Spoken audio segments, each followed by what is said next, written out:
Hola a todos y bienvenidos a un nuevo episodio de Presunto Podcast. Hoy vamos a hablar del conflicto entre Israel y Palestina. Y para eso, ¿qué hubo, Santiago Rivas? Bienvenido a Presunto. Hola, ¿cómo va todo?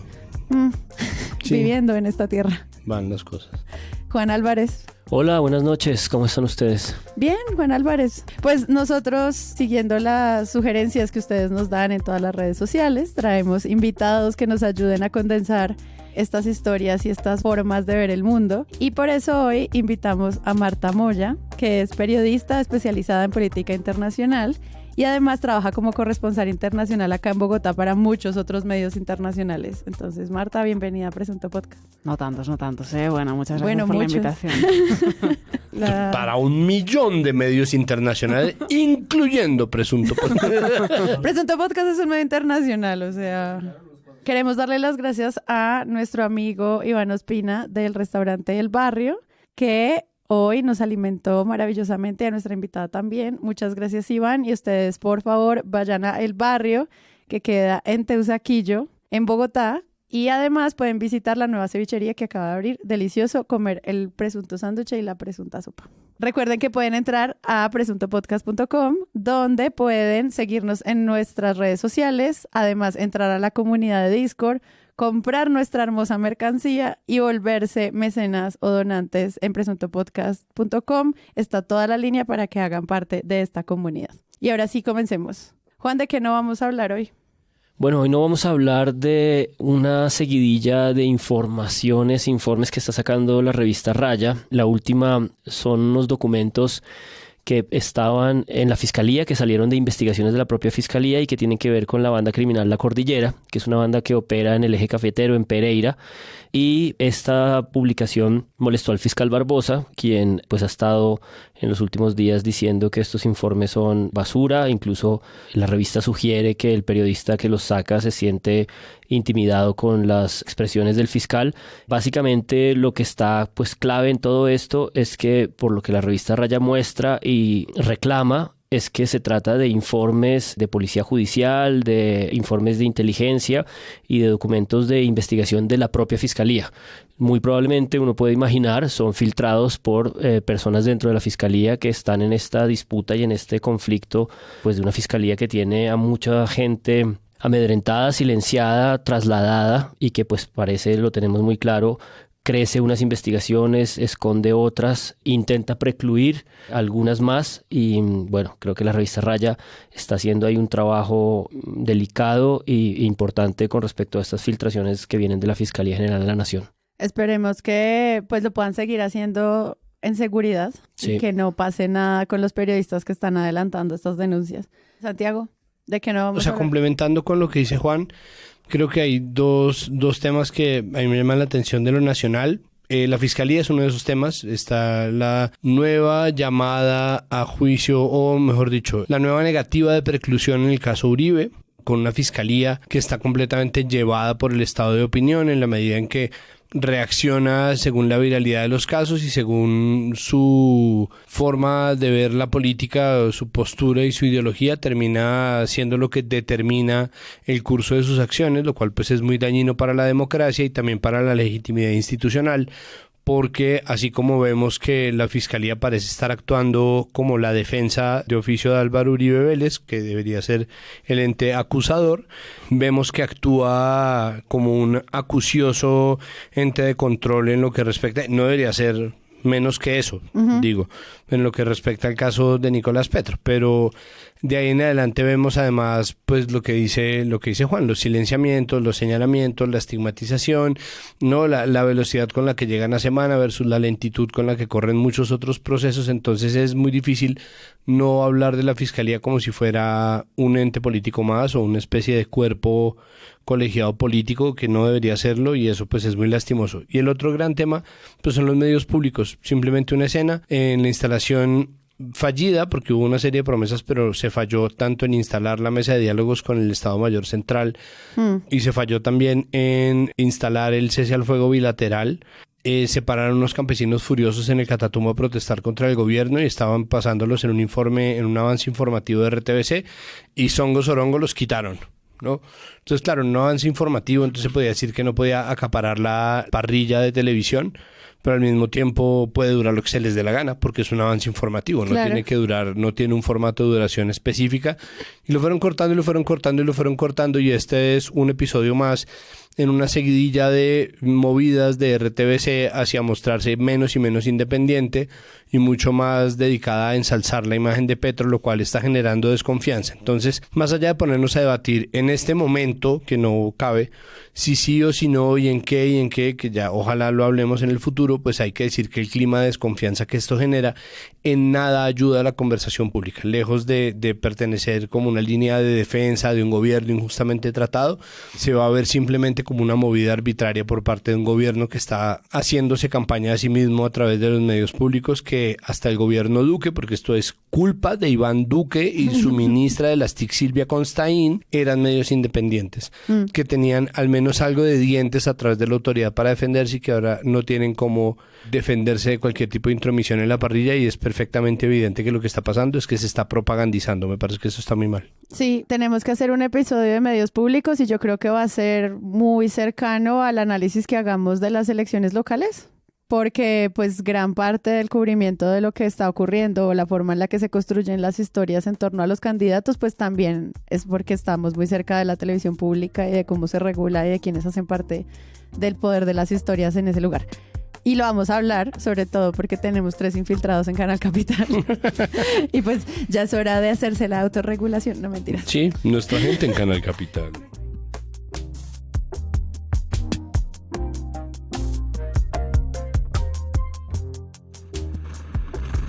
Muchos lo consideran el 11 de septiembre de Israel. En medio siglo no hubo una masacre tan sangrienta como la ocurrida en la mañana de ayer en varios puntos del país en simultáneo.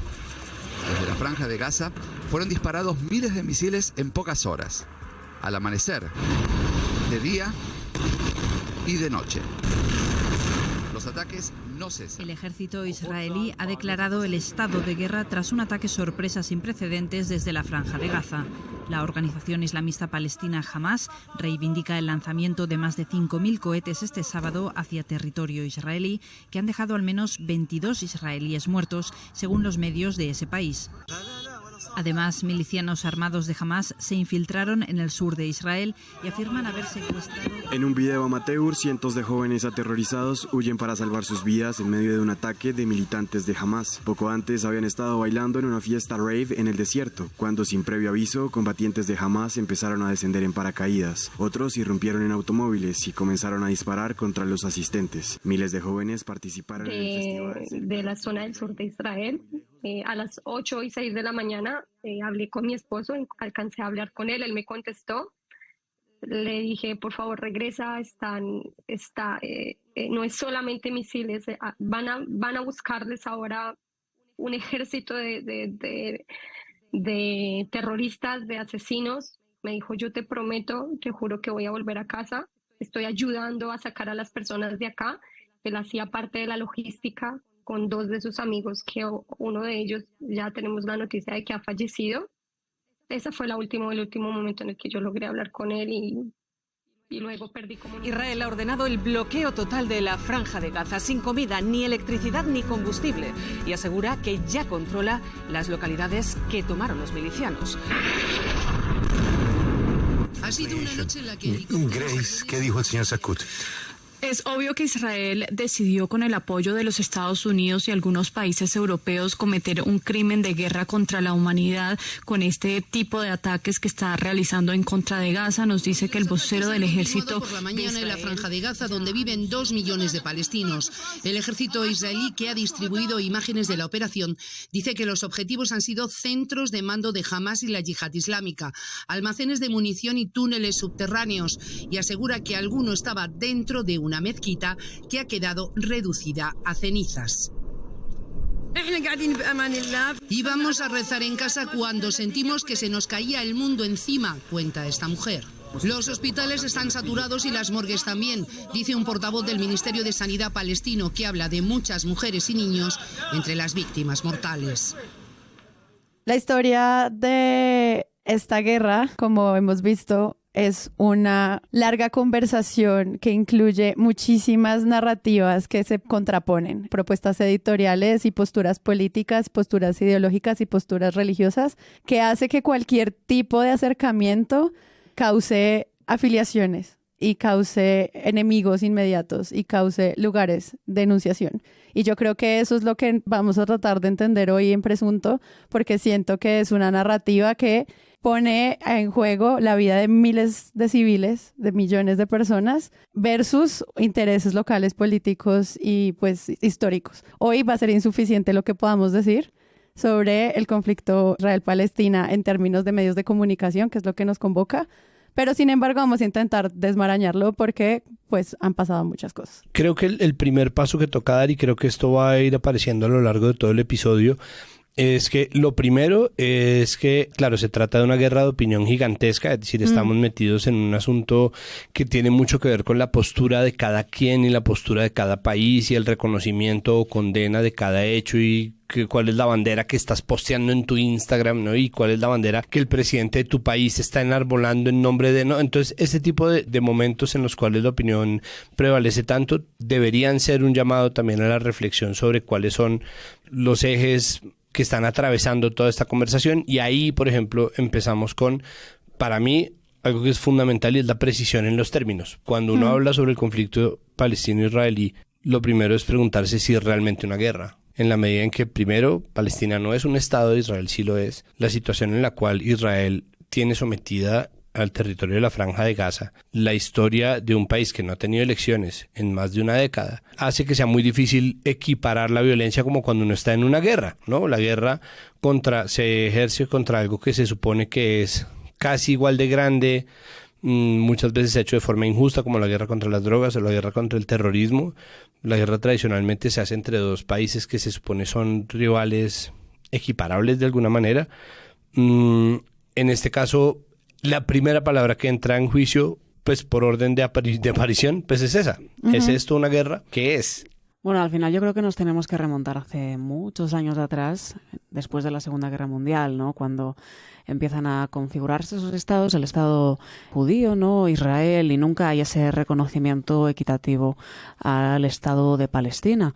Finalmente hay muchos países de la Organización de Naciones Unidas que reconocen a Palestina como un estado. Se ha puesto sobre la mesa en numerosas ocasiones, incluso desde la Organización de Naciones Unidas, la solución de los dos estados para la resolución de este conflicto.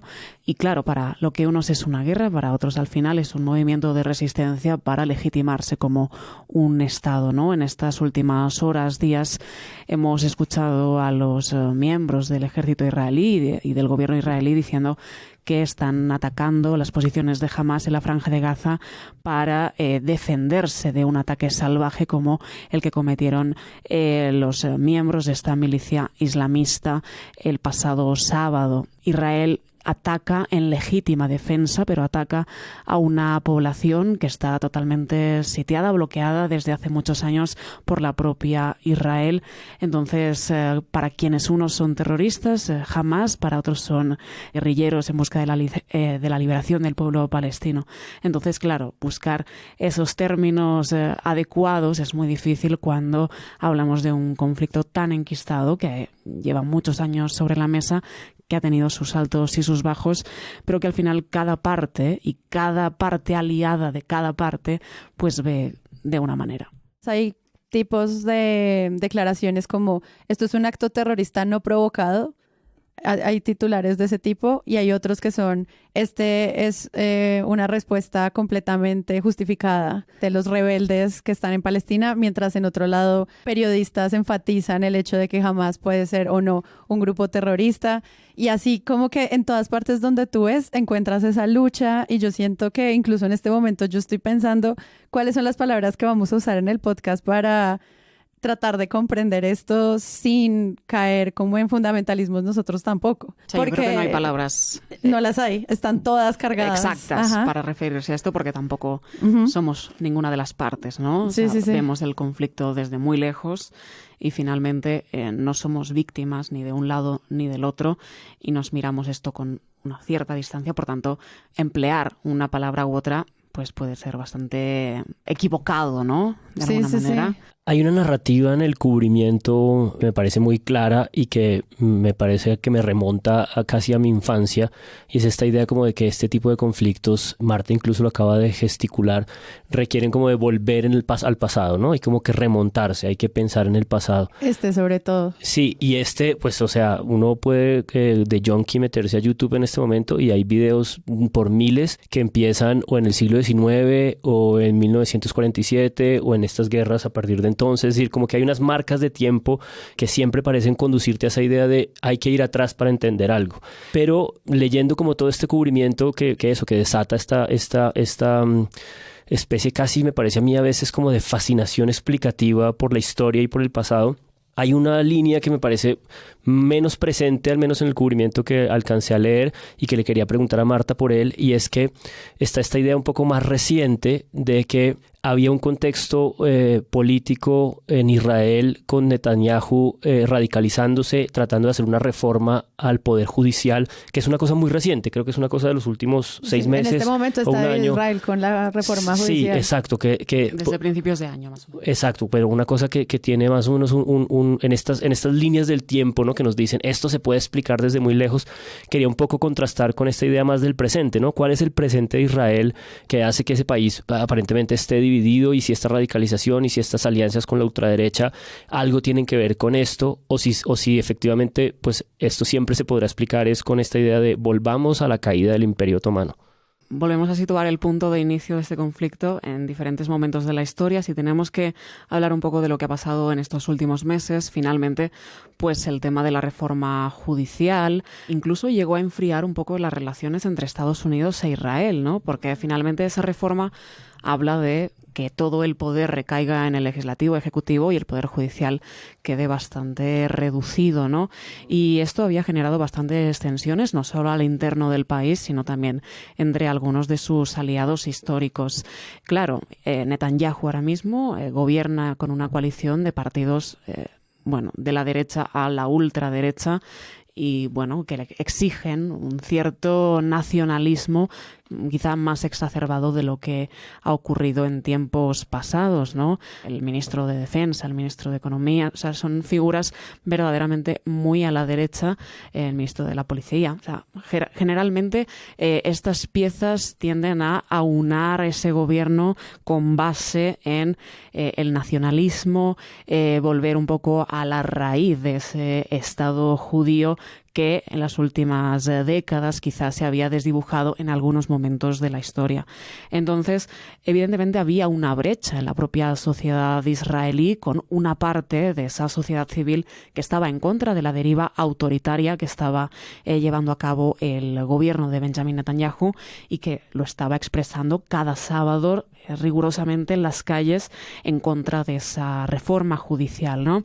Esto también genera un cisma y un poco hace perder la credibilidad a Benjamin Netanyahu al interno de esa coalición de derecha y extrema derecha, y también una de las teorías que podemos lanzar al aire es que Hamas, este grupo islamista que atacó a Israel el pasado sábado, empleó también quizá ese cisma dentro del ejecutivo israelí y lo vio como una oportunidad de ir a hacer daño. ¿Qué pasa? Que yo creo que finalmente esto puede ser contraproducente, ya que se exacerba nuevamente el nacionalismo israelí en un momento de clara amenaza, cuando ha habido ataques sangrientos contra la población civil, ¿no? Que ha sido el fallo de inteligencia israelí de la Mossad más claro y evidente desde hace 50 años, desde la guerra del Yom Kippur en el año 73, y evidentemente un ataque contra la población civil finalmente hace que el sentimiento nacionalista y en torno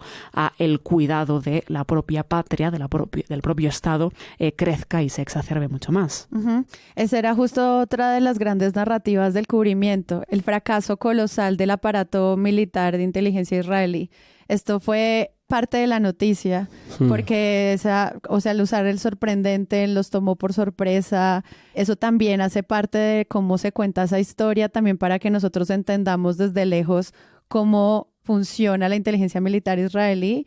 ¿Y esto qué significa? Muchos de los acompañamientos narrativos tienen que ver con qué pasó, qué está ocurriendo con la inteligencia, otros es ellos sabían, es imposible que no supieran, entonces hay conspiraciones. Y yo siento que todo esto lleva para un montón de desinformación a la luz de la pregunta sobre el fracaso colosal de esto, porque pues este titular no lo saqué yo, sino lo traje de Al Jazeera, por ejemplo. Sí, no, pues en The Guardian, en Post Reports, en la BBC, se preguntaban al comienzo cuál era la falla que había tenido o cómo habían logrado, ¿no? Es decir, Israel tiene atrapado detrás de un muro en lo que se ha llamado la prisión al aire libre más grande del mundo a 2 millones de personas que viven en la Franja de Gaza, en un muro que tiene imposibilidad, en donde se supone que han tapado todos los túneles por los cuales jamás puede transitar de un lado al otro de la pared, en donde controlan la entrada de todo tipo de insumos, sea esto comida, combustible o lo que sea que se necesite,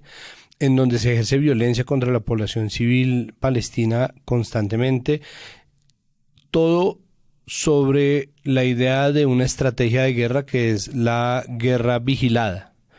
Es una estrategia de guerra y vigilancia para evitar que exista cualquier tipo de retaliación. La teoría que decían en The Guardian era que se trataba de fuerzas que habían aprendido un poco a punta de observar y planear a encontrar los huecos en cada nueva estrategia que sacaba Israel, que es una forma racional de explicarlo, y al mismo tiempo existe una narrativa que está copando la discusión o que busca de alguna manera solucionarla y que aparece cada tanto, porque obviamente lo que estamos nosotros tratando de comprender es un horror que nos supera por mucho. Sí. Creo que nuestra capacidad de comprensión humana, incluso desde la distancia que Marta con toda la razón señala, es completamente inferior a lo que está pasando, y si tenemos en cuenta la capacidad de comprensión de cada persona que esté a 1 centímetro de la próxima bomba o del próximo bombardeo, pues se hace incluso más complejo. Pero entonces empiezan a salir estas preguntas, un poco tratando de hacer un análisis sopesado en medio de una guerra donde empieza el conteo de cuánta gente y cuántos cientos de personas en los primeros 3 días han caído de un lado y del otro, y entonces que supone que se está esperando por parte de Israel. Y entonces sale como esta teoría de la estrategia y sale el tropo, la narrativa que yo digo es la de esto borra cualquier posibilidad de análisis, ¿no? Y a menudo lo he escuchado en medios nacionales e internacionales, como esto supera cualquier capacidad de análisis, como no vamos a pensarlo. Pero al tiempo hay una serie de teorías y hay una serie de publicaciones. Por ejemplo, el periodista argentino Ezequiel Coppel traduce un posteo de un diario israelí que informa que el ministro de inteligencia egipcio llamó a Netanyahu 10 días antes del ataque de Hamas y le advirtió que algo inusual, una operación terrible, estaba a punto de tener lugar desde Gaza. Los egipcios estaban sorprendidos por la indiferencia mostrada. Y entonces hay posteos que se remontan a 2019 en donde Netanyahu declara que si uno quiere acabar con la posibilidad de cualquier agencia política palestina, tiene que volverse casi que financiador de Hamas y apoyar los esfuerzos de Hamas, porque los pinta como un aliado. Entonces, esto que son publicaciones viejas que empiezan a resurgir, son tratadas desde el Estado israelí como si fueran noticias falsas, pero son publicaciones que están haciendo diarios israelíes serios, en donde existe precisamente el señalamiento de que Netanyahu sabe perfectamente la ventaja estratégica que es tener al frente, o como sería como facción emblemática de la resistencia palestina en Gaza, que no en el banco occidental, a Hamas, porque eso además termina por minar y acentuar las diferencias que existen entre la misma población palestina, que está partida entre la posición extremista de Hamas y la OLP, que siempre se ha mostrado contraria a, es decir, el Frente de Liberación de Palestina, que es básicamente Yasser Arafat, siempre se han mostrado contrarios a la solución violenta y han aceptado una serie de compromisos internacionales a cambio de que Israel acepte y las potencias occidentales obliguen a Israel a ser responsables bajo el imperio de la ley internacional, es decir, el derecho internacional humanitario y una serie de reglas que existen. Y eso lo hemos visto en estos días con un embajador palestino, cuyo nombre obviamente se me va a olvidar, en la BBC. Él debe estar en el Reino Unido porque está en muchos medios del Reino Unido hablando. Y él o sea, ha salido a reclamar que Israel sea sometido a la ley internacional de una y otra vez. Y esa es la voz oficial de la representación diplomática palestina, que es la misma que hay acá. El embajador palestino en Colombia es representante de la autoridad palestina desde la OLP, no desde Hamás.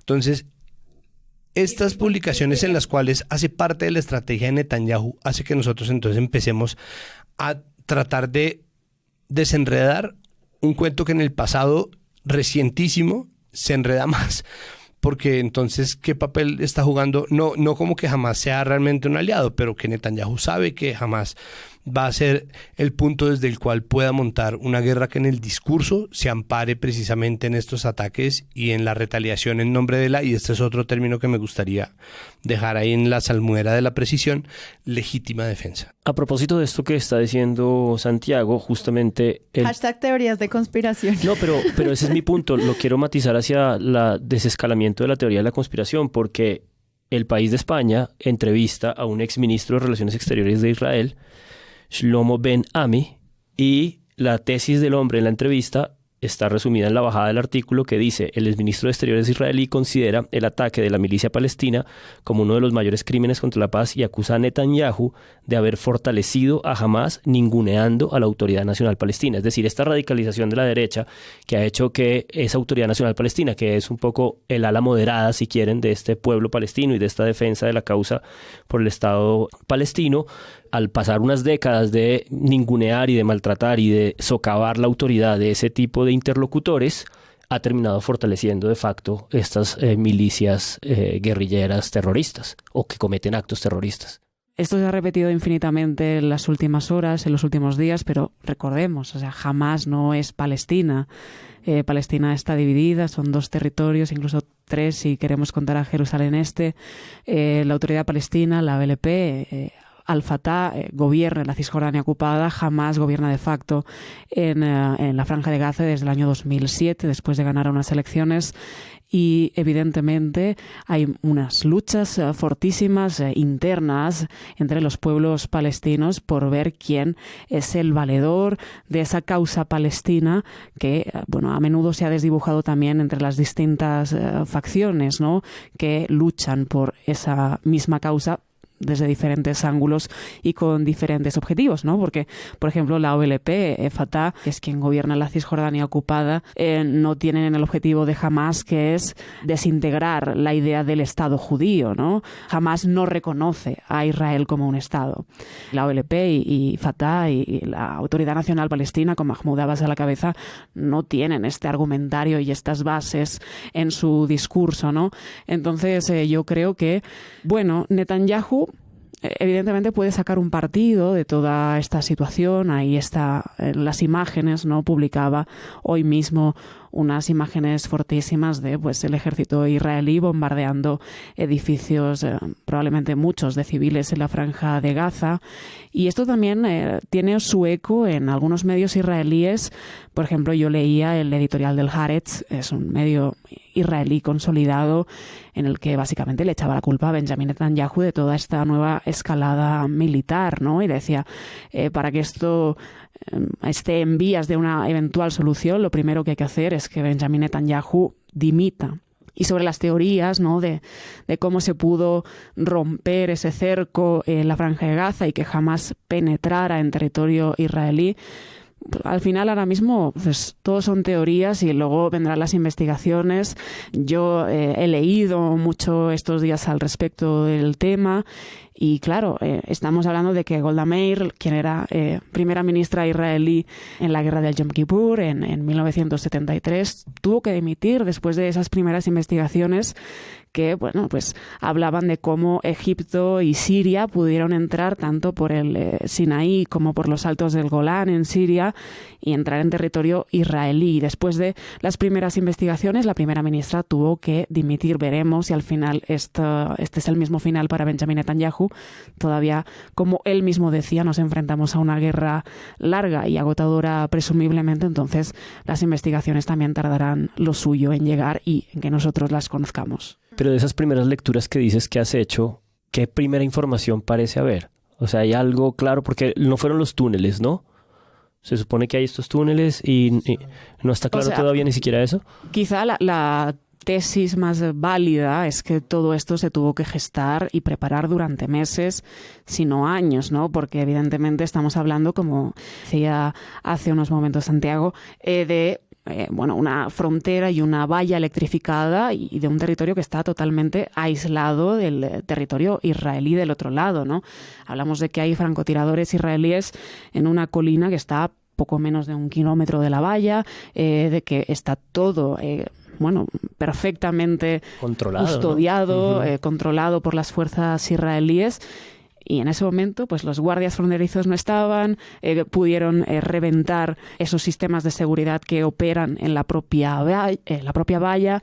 Vimos las imágenes de una excavadora penetrando en esa valla. O sea, finalmente son imágenes muy raras, ¿no? Que difícilmente hubiéramos podido ver en un contexto normal, donde sabemos que la inteligencia israelí es poderosísima, quizá una de las más potentes de todo el mundo, y esto ocurrió. Todavía no sabemos las causas y el porqué, pero ocurrió, y encima los de Hamás grabaron en vídeo todas esas incursiones, ¿no? Finalmente era también para hacer ver al mundo de que ellos habían conseguido romper esas barreras e incursionar en territorio israelí, pues finalmente por tierra, mar y aire, algo inaudito. Entonces está la línea de tiempo de ahora, ¿no? Y esa línea de tiempo de ahora pues tiene que atravesar por el horror de ver civiles masacrados, ¿no? Y de ver crímenes de guerra transmitidos en vivo y en directo. Y no estoy diciendo yo transmitidos en vivo y en directo por canales apócrifos de YouTube, transmitidos en vivo y en directo por la cuenta de Twitter de Benjamín Netanyahu. Es decir, estamos viéndolo así como hay gente que celebra también la resistencia, entre gigantescas comillas, que ejerce Hamás, sin preguntarse de nada, pegados de una línea de tiempo en donde hay una victimización sistemática y el encarcelamiento de 2 millones de personas a las cuales se somete a 16 años de vigilancia extrema y de marginamiento, de empobrecimiento, de violencia, etcétera. Existe también quien está viendo lo que está pasando ahora, y todo eso es cierto, ¿no? Todo eso es verdad al mismo tiempo. Hay algo de lo que tú estás hablando que siento que es otra línea de lo que se narró, lo que están intentando explicarnos los medios en estos días. Una, la que estamos nombrando, que es la del contexto, y cada medio se para desde ese hecho histórico o esa línea que le ayuda a tratar de entender las dinámicas. Y otra que siento que podría causar desinformación, no sé ustedes qué opinan, es la de la comparación de las víctimas. La enumeración de los cifras, números, el body count de un lado y del otro, los crímenes de lesa humanidad de un lado y del otro. Al tratar de crear esas comparaciones, las paneles de opinión pues terminan un poquito como no enfocándose en cuáles son unas razones un poquito más amplias de este conflicto, sino en, pero es que ustedes hicieron esto a este lado del muro, pues entonces al otro lado del muro también se merecen lo mismo. Y siento que hay un montón de comparaciones sobre cuál el dolor es más grande, que creo que son desinformantes. Son cosas que no se pueden comparar, en tanto son gigantescos terrores de diversas magnitudes. Así es, o sea, yo creo que una línea roja inequívoca en todo este conflicto, ya nos remontemos al año que queramos o al último conflicto, a la última escalada empezada el sábado, es eso, es la masacre de civiles. Es nítido y hay que reconocer que jamás ha masacrado a civiles israelíes en las últimas horas, así como es nítido y hay que aceptar con total franqueza que el ejército israelí ha masacrado a civiles en la Franja de Gaza. Si nos remontamos, no hay que remontarse años atrás, 2 meses atrás, estábamos viendo a colonos israelíes matando a población palestina en la Cisjordania ocupada, y tenemos que recordar que de manera sistemática en los últimos años el ejército y el Estado judío de Israel ha perseguido y ha hecho un apartheid. Claro que está por la Convención de Ginebra marcado como tal, como un crimen de guerra, un apartheid contra la población gazatí en la franja y contra la población palestina en la Cisjordania ocupada. poner todos estos elementos en la mesa no resta ni responsabilidad a uno ni al otro. O sea, finalmente la línea roja son los asesinatos de civiles que nada tienen que ver con los enfrentamientos políticos religiosos que hay por encima de toda esta cuestión. Pero reconocer que Hamás ha matado a civiles israelíes y reconocer que el ejército israelí ha masacrado a civiles gazatíes y a civiles palestinos es una realidad. Sin embargo, pues desde hace muchos años rige este apartheid y este bloqueo contra la población gazatí. Podemos hablar de 2014, por ejemplo, en esa escalada también militar. Acantilado Poderoso se llamaba la operación del ejército israelí en la Franja de Gaza, donde también hubo una destrucción brutal y los más afectados nuevamente fueron los gazatíes, la población civil que vive en la Franja de Gaza. Recordemos además que en la Franja hay una densidad de población de más de 5.000 personas por kilómetro cuadrado. Por tanto, cualquier ataque aéreo proveniente del ejército israelí es muy probable que tenga impactos en la población civil porque la gente vive totalmente hacinada en 365 kilómetros cuadrados aproximadamente y además sometida a un bloqueo que ha ejercido el Estado de Israel durante años. Ahora bien, volvemos a lo mismo. O sea, no se le quita ni responsabilidad a Hamás por sus actos terroristas masacrando a civiles israelíes, tampoco la responsabilidad histórica que tiene el Estado de Israel masacrando y haciendo un apartheid contra la población palestina. Sí, a propósito de esta lógica del golpe por golpe, ¿no? Y de las mesas que planteabas hace un momento, en el cubrimiento nacional, en Blue Radio, porque pues se nota también que Israel tiene como esta capacidad mediática de poner un montón de voceros a hablar en todas las emisoras del mundo, ¿no? Sí. Me doy cuenta además, yo soy un pueblerino y no me habría dado cuenta si no fuera porque el señor que estaban entrevistando dijo, no, me tengo que ir porque tengo una entrevista en Brasil. Entonces fui, busqué la entrevista en Brasil, efectivamente la dio y después de una entrevista en Argentina.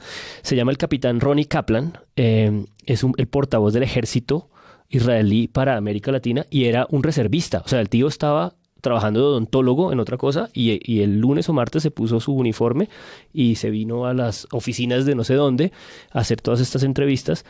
La entrevista se la hace Camila Zuluaga, la hace Claudia Palacios y la hace Ana Cristina Restrepo. La entrevista es una locura, dura casi 30 minutos, es muy intensa. El tipo está en video y uno lo puede ver cómo se agita cuando respira.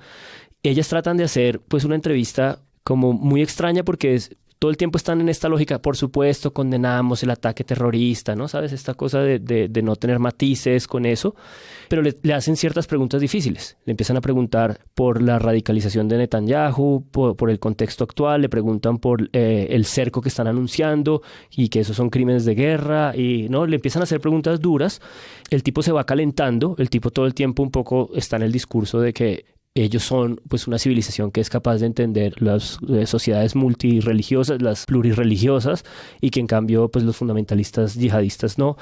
Pero llega un momento en el que le preguntan por la ocupación y eso sí lo saca de onda. Insistirle sobre el tema de la ocupación, porque digamos como que uno de los reclamos y de las argumentaciones que escucha uno por parte del pueblo palestino es: el mundo no ha dicho nada frente a la ocupación israelí en Palestina, y desde que se eligió nuevamente a Benjamín Netanyahu se proliferó aún más esa ocupación. Entonces, ¿cuál es la respuesta, digamos, de parte de Israel frente a eso y a ese argumento que es el que ellos presentan?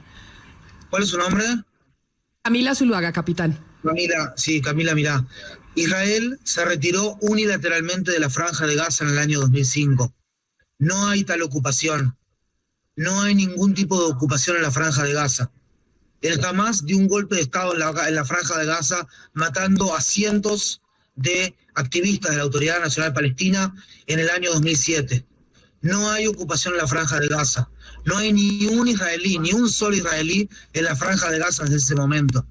Cuando nos retiramos unilateralmente de la Franja de Gaza, sacamos a nuestros primos, a nuestros hermanos, los sacamos. ¿Pero no hay otras zonas del territorio que se han venido ocupando? Aparte de la Franja de Gaza, ¿no ha habido otras zonas del territorio palestino que han venido siendo ocupados por israelíes y que incluso según el derecho internacional son territorios disputados, nunca hubo allí un Estado palestino, hasta el año 1967, eso fue Jordania, y en el medio de una guerra que estaba en una guerra de existencia contra Israel, Israel básicamente tomó esa parte que lo estaba poniendo a mal traer a Israel, y desde entonces en esa zona, fíjense lo que les digo, en esa zona la educación, el acceso a la electricidad, los niveles de vida en ese lugar del año 67 a esta parte son muchísimo mejores que los que eran antes del año 1967.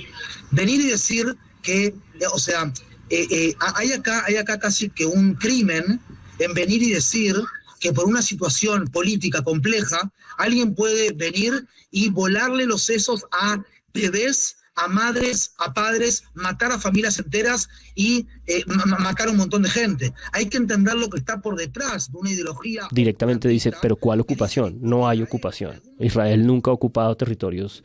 Y ahí es cuando uno dice como, o sea, justamente un segundo después de este argumento de la racionalidad occidental, ¿no? No hay ocupación.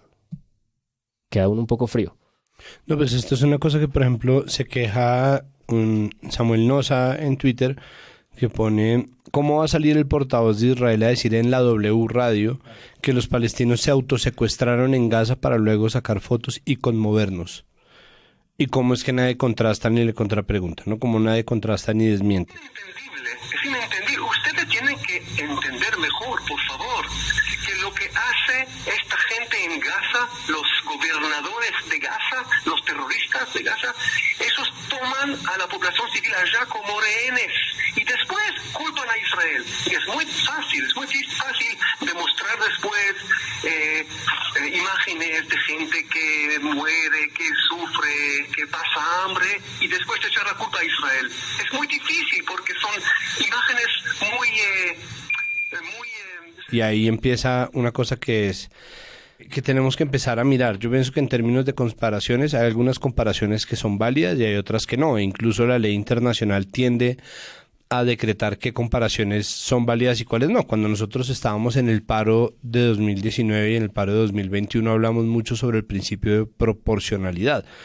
El principio de proporcionalidad aplica a todas las acciones que comete que acomete un Estado en el legítimo uso de las armas, en defensa de un territorio e incluso en defensa de la seguridad interna de un país, pero requiere que se evalúe muy bien si es proporcional la violencia que está recibiendo versus la violencia que está dispuesto a ejercer. Esto en el caso específico, por ejemplo, pues del asesinato de Dylan Cruz a manos de un patrullero del ESMAD, ¿no? Es proporcional la patada de una pipa de gas que ni siquiera les está afectando con un proyectil disparado a la cabeza de una persona que luego muere, ¿no? Entonces ahí creo que existe una comparación entre la fuerza armamentista israelí y la posición en la cual se encuentra Palestina, o sea, ha encontrado históricamente Palestina, que vale la pena comparar.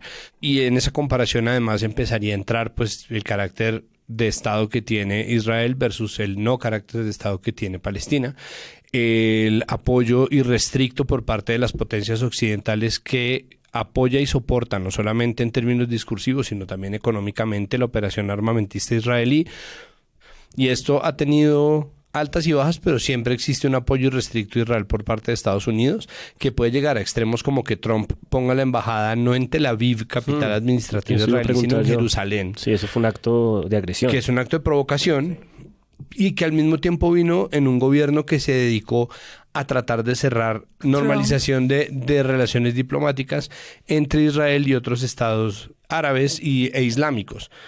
Y ahí empieza una cosa que es importante entender, y son las posiciones a priori de lo que está pasando. Es decir, nosotros llevamos durante mucho tiempo cocinando esto, y cuando vuelve a aparecer, ¿no?, en esta marea noticiosa, de repente aparece un conflicto internacional, las posiciones que nosotros teníamos tomadas desde antes empiezan a aflorar. Entonces se presume y se presupone, en detrimento del reconocimiento de la tragedia que supone la masacre de civiles de cualquier lado, en cualquier situación, ¿no? Empiezan a aflorar entonces peleas viejas, porque se supone que la izquierda tiene que estar toda en favor de la liberación de Palestina, se supone que la derecha tiene que estar toda en favor del Estado israelí, Y ahí pues obviamente hay un montón de matices que corren en la mitad, en donde, por ejemplo, pues ustedes pudieron ver los tweets, por ejemplo, de un tipo como Gabriel Boric, ¿no? Que condena primeramente el asesinato de civiles y los crímenes de lesa humanidad y después empieza a elaborar sus ideas porque pues lo primero es lo primero, y lo que termina siendo mucho del cubrimiento colombiano de esta noticia es lo que sale a tuitear Petro. Exacto. Que lo que hace es que miren, ahí empieza el valor de la guerra discursiva porque hay una serie de monopolios de términos que están. Entonces Marta hablaba sobre qué tan legítimo es hablar de el muro que separa Gaza de Israel como un apartheid. Se ha dicho que es la cárcel al aire libre más grande del mundo. Son 2 millones de personas, la mitad de las cuales son niños y niñas encerradas detrás de un muro completamente vigilados en donde pueden controlar qué reciben y qué no. Pero además de eso está el otro término y es genocidio. Richard Tamayo pone en su cuenta de Twitter y efectivamente ahí está, o sea, la pueden buscar. La Asamblea General de la ONU declaró en la resolución 37123 que la masacre de refugiados palestinos de Sabra y Shatila fue un genocidio, es decir, sí se ha ejercido en términos de lo internacional, del arbitrio internacional de la ONU, que a veces pareciera que es manca y mueca, en este caso de Israel, pues se ha declarado que existe un genocidio, pero el establecimiento desde el Estado israelí, que tiene una voz y unos portavoces, que tienen una presencia gigantesca en medios, que se nota además cuando medios que habitualmente ocupan el lado liberal de la discusión, como el New York Times, The Guardian, BBC, empiezan a tomar posición casi que de inmediato en favor del Estado israelí, empiezan a aparecer los portavoces. Y ese monopolio del discurso es fundamental.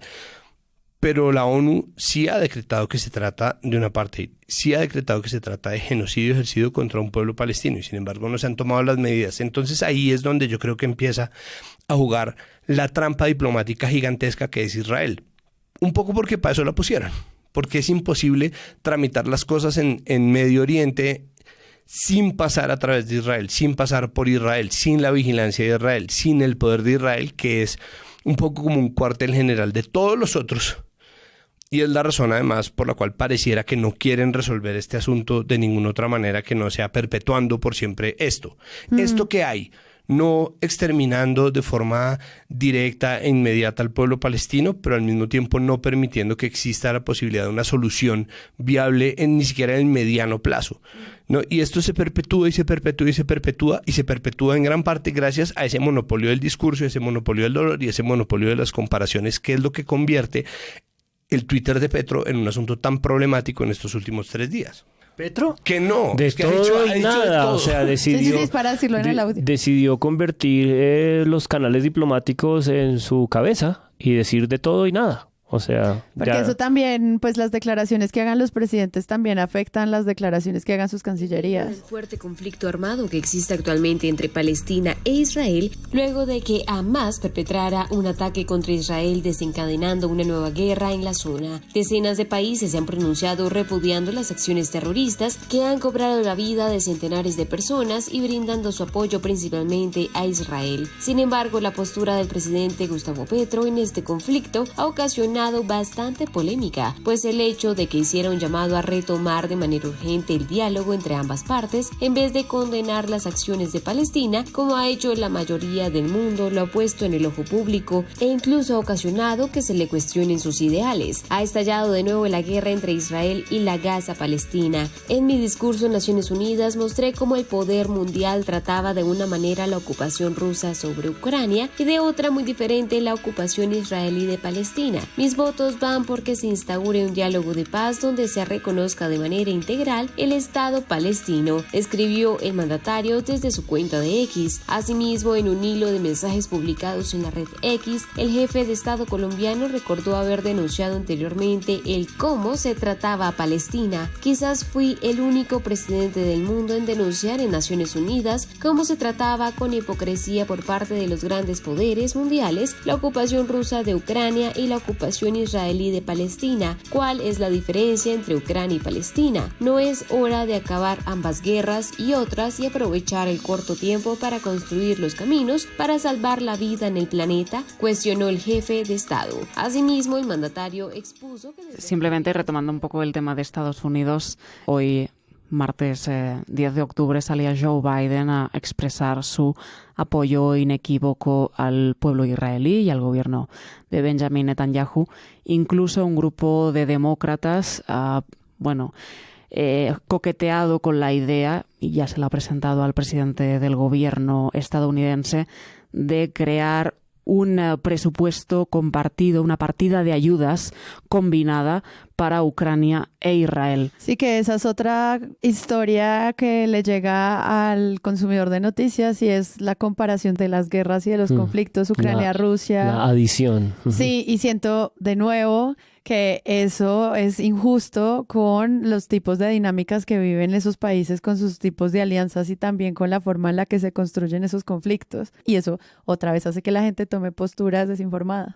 Un poco la transformación del mapa de lo que fue la Guerra Fría, en donde estaba simplificado en la ideología una serie de posturas que eran al mismo tiempo ideología y geopolítica, versus un momento como el de ahora, porque es que entonces quienes están, se supone, por eso yo insisto en la trampa que son las posiciones a priori. Zelensky sale a apoyar al Estado de Israel y hace la declaración, pero mucha gente entonces sale a ampararse en eso para decir que Zelensky es un tipo de ultraderecha, y se pinta desde la izquierda global, y mucho de la izquierda aquí en Colombia defiende a Putin y al Estado ruso como si fuera un Estado que hace resistencia frente al poderío estadounidense, y cada acción que tome Rusia es una acción que para ellos es anticapitalista, antiimperialista, anticolonialista.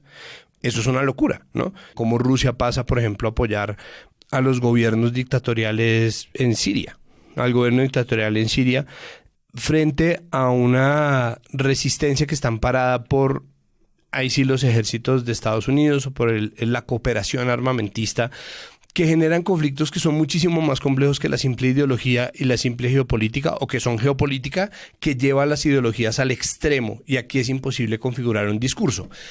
Aquí, para cerrar con el cuento de Petro, porque es que esto tenemos que hablarlo, porque es que los medios nacionales empezaron a cubrir según lo que dijo Petro. Claro. Que es culpa de Petro, porque Petro trató de hacer, como muchos otros gobernantes del mundo, el conflicto palestino-israelí sobre él, sí, ¿no? Y aquí tenemos que decir, y esta es la colina en la que me van a matar, que tener la razón no sirve para un culo. Y ese ha sido durante mucho tiempo el caballito de batalla de Petro, ¿no? Petro tenía razón. Petro tenía razón en la parapolítica. Petro tenía razón en que la economía. Petro tenía razón en que Petro tenía razón. Y esta vez Petro sale a tuitear como cualquier tuitero y empieza a utilizar todos los tropos del tuitero de izquierdas, que están muy bien para un tuitero de izquierdas, pero no para el presidente de Colombia. No porque no tenga razón, porque es que de verdad eso no importa, sino porque Petro representa un país que tiene, primero, lazos muy estrechos con Israel, y segundo, lazos estrechos con la autoridad palestina, que también tiene un representante aquí hace años. Y ninguno de los dos, incluso en los gobiernos más derechistas, se han roto.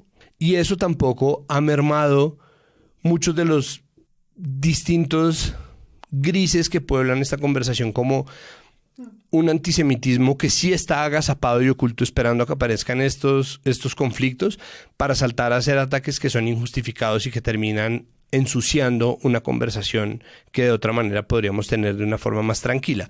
Petro sale a hacer comparaciones, tuitea, y yo creo que se da cuenta del embrollo en el que se mete, pero lo único que sabe hacer para salir de ahí es tuitear más, ¿no? Y empieza entonces a volverlo sobre él. Yo habría luchado del lado judío en la Alemania de 1933, yo habría luchado del lado palestino en la Palestina del 47, en la Nakba, y yo habría sido, y ahora que tiene Twitter Blue, entonces tuitea como 5.000 caracteres, entonces unas actas, y entonces el sionismo internacional, ¿no? Y empieza a botar todos los términos, porque empieza tuiteando como si fuera de verdad, no sé, yo, o de verdad cualquiera de sus tuiteros que lo aman, y tiene que empezar frente a, obviamente, una serie de solicitudes que a veces se vuelven absurdas y que a veces se vuelven desproporcionadas, pero que los estados necesariamente iban a hacer, como de, pero entonces usted no está condenando que se asesine a estos.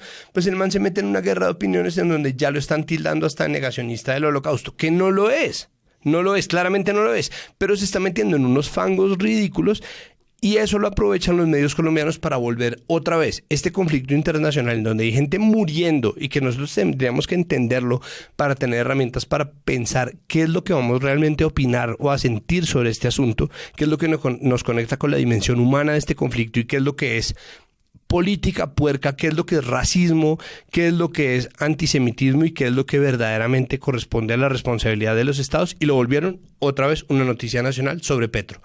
Entonces la tendencia en Twitter de toda la noche y tarde de hoy martes es vergüenza nacional, porque hay una serie de entrevistas de semana de City Paper, que es un periódico bilingüe que hay aquí en Bogotá, de no sé qué, en donde tildan desde la comunidad, algunos desde la comunidad judía, otros simplemente desde los partidos de derecha, otros desde voceros de los estados, otros desde think tanks diplomáticos, bla, bla, bla, bla, bla, de negacionista y de vergüenza nacional a Petro, que se metió él solito en ese berenjenal de no acudir a los canales que además lo hacen colega de Netanyahu, o sea que le dan casi que línea directa en términos de la diplomacia multilateral para hablarle al Estado israelí, y decidió él también mover una fuerza de opinión interna en su favor, solo por su propia gloria, en nombre de la estupidez gigantesca de tener razón en un conflicto en donde en este punto no creo que haya nadie que la tenga del todo, nunca y nunca todo el tiempo. Sí, megalomanía a unos niveles delirantes.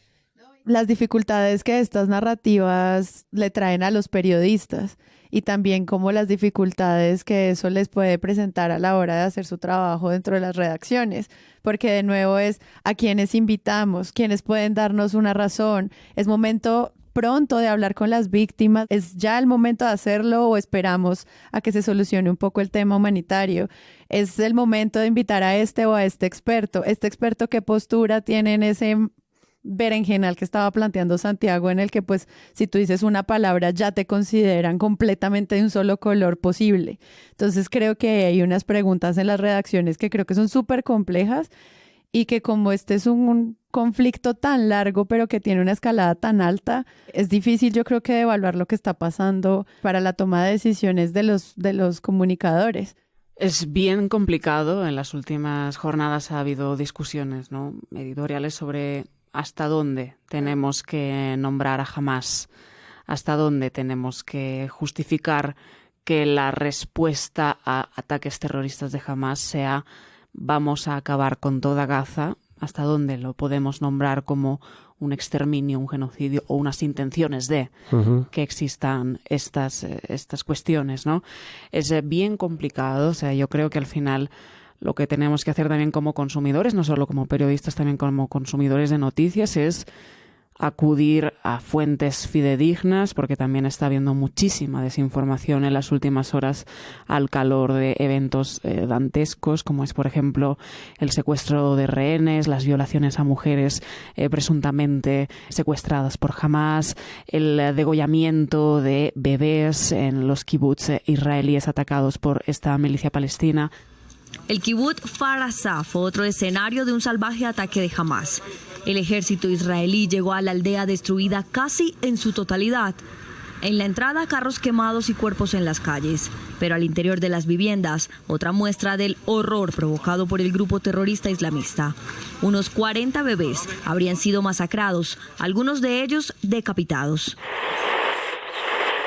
Que, por ejemplo, los palestinos están encerrados, es completamente falso. Hay un paso con Egipto, es el paso de Rafah, donde pueden pasar libremente acordando con Egipto. Israel levantó un muro para que no entren a matar judíos, no para impedirles el paso. De hecho, luego del ataque de Hamás a Israel este 7 de octubre, han circulado noticias falsas y aquí te decimos cuáles se han identificado para que no las compartas. Este video de helicópteros siendo bombardeados en el aire no es un ataque del movimiento islamista palestino Hamás. De acuerdo con la agencia AFP, la secuencia de video es una escena del juego Arman 3, una búsqueda de palabras en inglés en Google. Hay mucha desinformación al calor de todo este conflicto, que evidentemente todo se exacerba porque está 24 horas en los medios, que al final han entendido que esta noticia genera tráfico, genera clics, genera una pelea interna por ver quién da la noticia antes, y nosotros, no solo como periodistas, con la responsabilidad infinita que tenemos en estos momentos de dar información contrastada y veraz y ajustada pues a la dimensión de esta noticia y esta escalada militar entre Israel y Hamás, sino también como consumidores de acudir a fuentes fidedignas, que las hay en todos lados, ¿no? Finalmente, la mejor información y como mejor uno se puede crear una opinión es leyendo el espectro más amplio de medios que tengas a tu alcance, ¿no? Y hay muy buenos medios del lado palestino / árabe, muchos buenos medios occidentales que están más proclives a la causa israelí, y hay buenos medios también en Israel que están haciendo una labor pues muy decente pues en este panorama tan complejo. Entonces también nuestra responsabilidad no solo es como profesionales, sino también como consumidores constantes de noticias en este momento donde pues los tweets, las informaciones, las fake news vienen desde tantos frentes a la vez. Y como preguntar constantemente cuál es el poder que se está defendiendo acá y cuál es el lugar de las víctimas en este reportaje y cuál es la conversación de derechos humanos que se está tratando en esta aproximación. Y es muy difícil que la gente igual tenga todas esas herramientas, pero en el fondo como que el llamado es, cada vez que veas un titular, piensa qué está defendiendo y por qué. Y creo que ahí retomo lo que decía Santiago, de que ese es un conflicto en el que nadie tiene la razón, no del todo el tiempo. Yo me despediría preguntándole a Marta si hay prensa dentro de Gaza y qué tipo de medios que quienes leemos en español o en inglés podemos consumir de información que esté saliendo al interior de Gaza. O sea, en Gaza hay muchos periodistas, muchos freelance, muchos corresponsales de medios árabes. La fuente más fidedigna y es la clara y el referente que tenemos todos cuando hablamos de mundo árabe es Al Jazeera. Ellos tienen un gran equipo de periodistas allí en la franja. Siempre han hecho un trabajo muy minucioso acerca de cómo es la situación de la gente que vive allí, y lo están haciendo en estos momentos.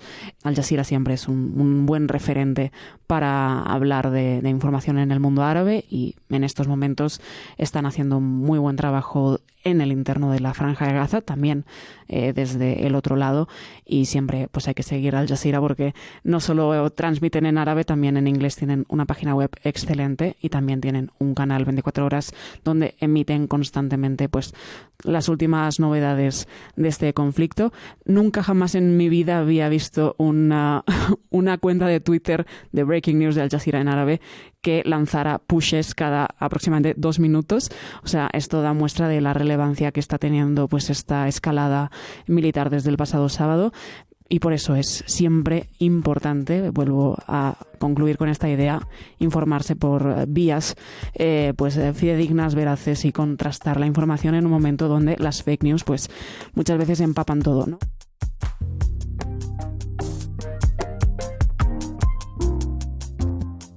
Si les gustó este episodio y quieren apoyar este podcast, los invitamos a que lo compartan en todas sus redes sociales. Esa es la mejor manera de crecer.